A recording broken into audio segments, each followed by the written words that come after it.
amigos, o destaque da semana, o fato que virou notícia é o número exagerado de políticos no Brasil. Com a quantidade de autoridades políticas ocupando as cadeiras tão desejadas, o custo para a manutenção dessas nobres vossas excelências é inacreditável. Principalmente se na soma dessas quantias incluirmos os valores desviados pelos mesmos ou pela grande maioria deles. Para os senhores terem uma ideia do que isso significa em valores, daria para mudar definitivamente a vida de todos os brasileiros. Objetivo que a maioria dos nobres políticos só visa em causa própria. Vamos começar então falando sobre os deputados federais. São 513 no total.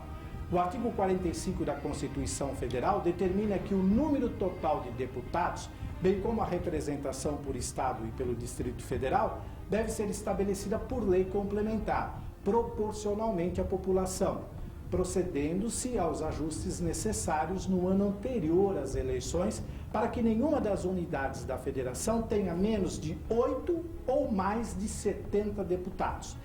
Aplicando-se essa matemática, temos hoje no Brasil 513 deputados federais. Já falamos aqui no Virou Notícia, mas vamos repetir. Quanto custa um deputado federal aos cofres públicos da União? Vamos lá.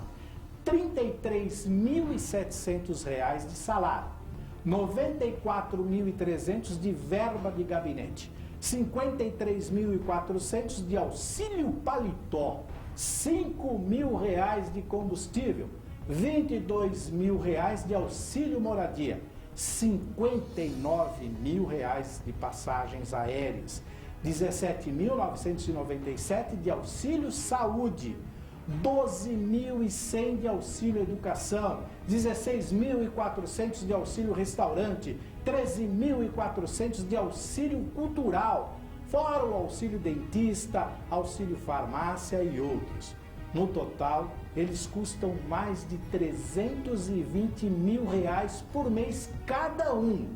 Portanto, considerando os 513, a União gasta mensalmente cerca de R$ 164.160.000, ou seja, R$ 1.751.974.386 salários mínimos atuais.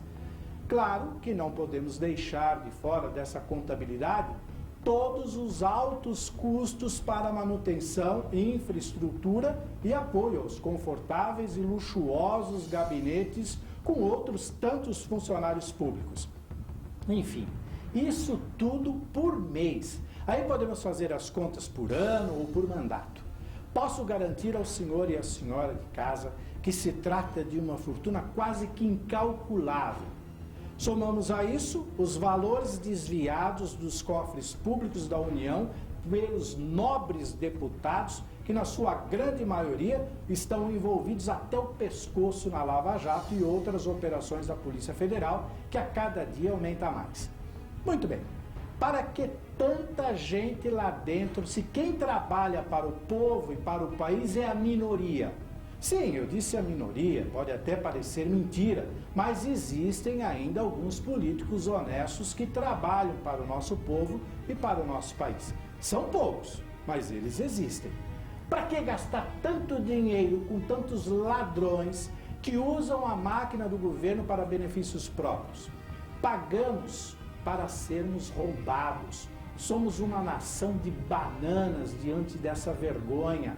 Agora, não podemos esquecer que, somados aos deputados federais, ainda temos os nobres senadores, que custam tanto quanto e muito mais. O Senado tem 81 integrantes. Eles são eleitos para mandatos de 8 anos de duração. Um senador tem um salário igual de um deputado federal, ou seja, R$ 33.700. Somando os benefícios aos salários, os senadores geram R$ 3.072.433.000 de despesas aos cofres públicos todo mês. Esse valor salarial coloca os senadores brasileiros entre os parlamentares mais bem pagos do planeta. Vale lembrar que alguns senadores também estão bem enrolados com a justiça, mas não podemos esquecer que estamos no Brasil e a maior prova está nas inúmeras regalias que esses parlamentares gozam, dentre elas a imunidade parlamentar. Enquanto que o trabalhador brasileiro corre o risco agora de não ter mais como se aposentar e outros quase 13 milhões nem têm emprego. O mais triste é que nessa somatória de desperdício de dinheiro público, temos ainda os deputados estaduais, vereadores, que seguem a cartilha da mesma escola. Temos que entender que não podemos acabar com as instituições, Câmara dos Deputados e Senado, que são de fundamental importância para a governabilidade, o crescimento e o progresso do nosso país. Mas sim, acabar com essa raça de vagabundos que habitam essas instituições para roubar e afundar a nossa nação. Se só os políticos honestos trabalham e contribuem para o nosso desenvolvimento, eles são em número bem mais reduzidos, para que então manter essa quantidade enorme de políticos lá dentro? Infelizmente, esse é um fato que agora faz parte de mais um capítulo da nossa história e que virou notícia. Eu sou Gil Latoreira, direto dos estúdios aqui em São Paulo.